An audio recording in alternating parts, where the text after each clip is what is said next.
हे बघ समोर बघ ना. अरे अध्यक्ष कुठे अध्यक्ष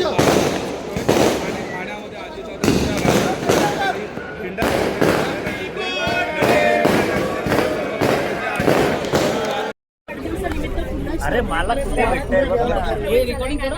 अरे काय रेकॉर्ड माझा इथे राजकारणामध्ये जन्मच माझा आवडता गणपती इथं झाला. 2002 साली आमच्या घरांना तोडण्यासाठी महानगरपालिकेची नोटीस लागलेली. वय होतं माझ्या मते 17-18 वर्ष.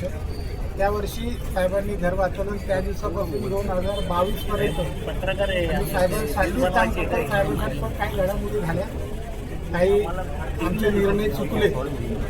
फक्त एकच सांगतो एका शॉर्ट वाक्यात, आज या ठिकाणी प्रवेश करताना या सर्व माहोल बघताना आणि 4 वर्षात ज्या गोष्टी भोगल्या त्यातून एकच वाक्य सांगतो की निजामाच्या दरबारातून आज सुटका झाला जातो. ओके हे बघ.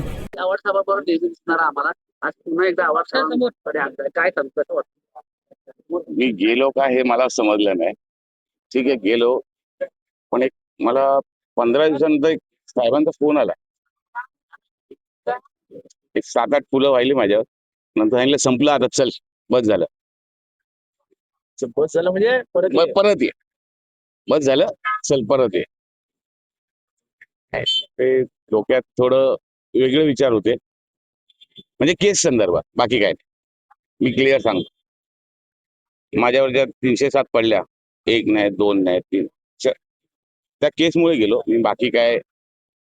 पण नंतर त्याच केस साहेबांनी काढायला चालू केल्या. मग आता बोललं तिकडे राहून घ्यावं. ते साहेबच काम करतात, तेच करतात. आणि माझं घर, मी सुरुवात राजकारणाची एक पहिले अशोकरावांपासून, नंतर दुसरा बाप म्हणजे माझे आवडत. मला शिक्षण मंडळ त्यांनी दिलं. ठाण्यात ओळख ही साहेबांमुळेच आहे माझी, आणि साहेबांमुळेच राहील. चलो विषय संपला.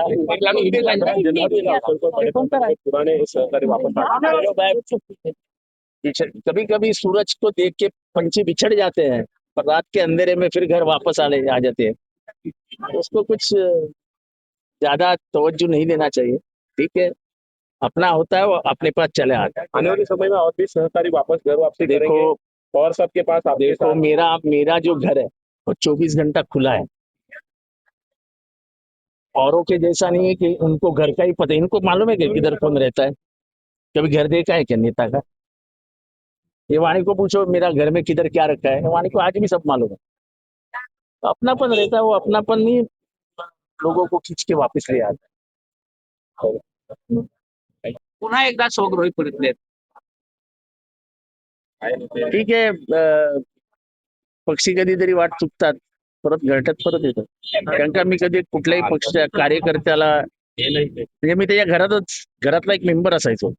आता वीरूला जर आणलं असेल तर वीरूला कोणी डोक्याला वगैरे सांगायला नाही गेलं, त्याच्या कानात कोण बोललं नाही. त्याच्या आईनेच त्याला नेलं परत.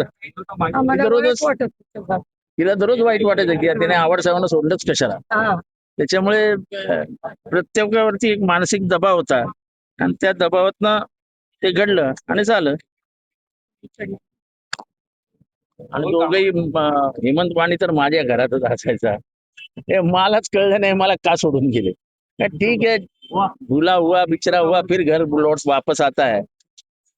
तो उसे कुठेतरी हिंड तर किती दिवस गेलं मग घरला की त्याची आई म्हणते किती दिवस हिंडल, कुठे जाईल.